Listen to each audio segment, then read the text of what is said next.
are you making up when you put on your makeup? So when I moved to Bali last year, I didn't buy any makeup to take with me, with the exception of mascara, because I'm blonde. Sometimes I like to have eyelashes, and that was quite a big scary thing to do. I had always since like 12, 13 had some form of makeup around me, so that when you have those days where you feel like you don't look a certain way that you think you're supposed to look, I could at least turn to makeup. The journey has been interesting, but it's also been the best thing I've ever done. Now, I did do a video that touched on this a while back, especially when I was first transitioning into this new way of life, because one of the big things that would happen was I wouldn't feel insecure moment to moment, but if I caught my reflection somewhere and I wasn't wearing any makeup, I had these moments of disgust within. I had these moments of disappointment, and that was interesting. Interesting to observe how I was capable of feeling disgusted with myself and how I physically looked, even though internally I was feeling powerful and strong and beautiful. And so that really started me on a new journey of discovery, a new journey of how I could change those thoughts and those ideas into something else. And I wanted to touch on this particular journey again now, being back in the first world, and honestly been cheaping out on my food, so my skin has gone mental. I am having some of those moments of discomfort. It's not hatred anymore. It's not disgust, but it is discomfort. It is an awareness that when I look in the mirror right now, I don't look like Barbie. I don't look like the people on the covers of a magazine. I don't look like all of the Instagram people that I see as I scroll through my feed every day. But this time, I don't have the option of covering up that insecurity with a mask. I don't have the option of making someone else up to cover what I'm feeling inside.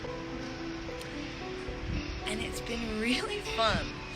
And it's of course then allowed me to really turn to the things and the tools that help me get through that without having to spend money on products, without having to spend money on treatments. I go in here. I obviously feed my body as best as I can on the budget that I'm on, but I go in here and I decide that I am beautiful.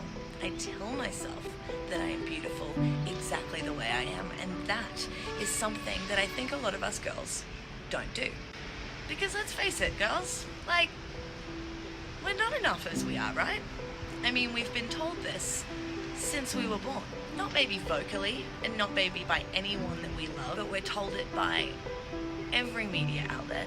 Every time we go to a shopping center and we're being sold things to put on our face, to fix this, to mask this, to change this, to look like something else that's not ourselves, we are subconsciously being fed a message that we're not enough, that we have to look different, that we should look different, and we should buy a lot of things to make that happen.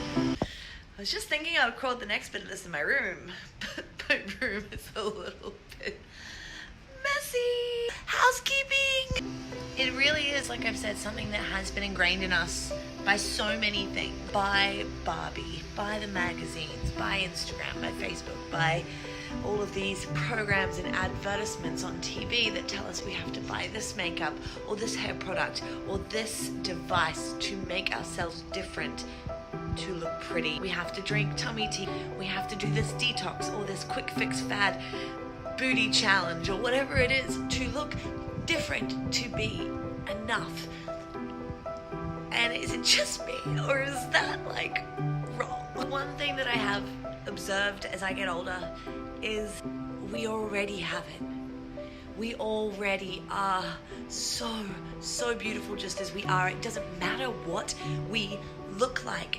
Our natural hair, our natural skin, our natural curves, once we actually start supporting our body from the inside, consuming naturally and really supporting our human vessels, our human bodies from the inside, we are so beautiful. It shines out through our eyes and into everyone that we meet, and we just start to glow. But you've got to do that work to feel beautiful without having to straighten your hair and without having to put product in it, without having to spend hours doing your makeup and your eyebrows and your eyelashes and your lipstick and your blusher and well, okay, so that got a little bit intense. You can tell that I'm a little bit passionate about this one. Ow, pimple. It's not going to be easy. And you don't have to give up makeup. But just start by asking the question, who are you making up? Why do you need to wear makeup? To cover up what you already have.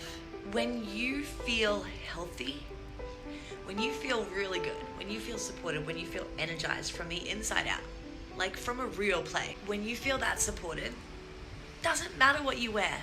It doesn't matter whether you put makeup on or not. You feel beautiful.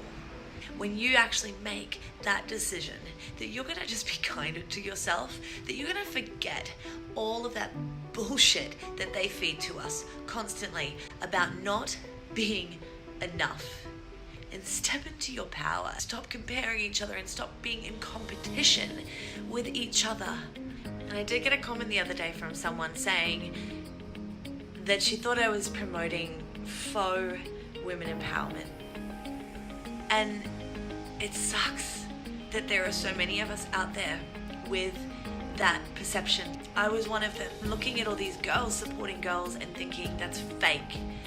That is not possible. But you know what? It fucking is. More of us who stand together, support each other, love on each other. I'm gonna stop swearing. Because every current situation can be challenged. Every circumstance that we experience can be changed. It's called evolution. So let's take it into our own hands. Let's hold hands together and support each other. Because at the end of the day, we are all a reflection of each other. I see you. I see you for exactly who you are. Pure magic.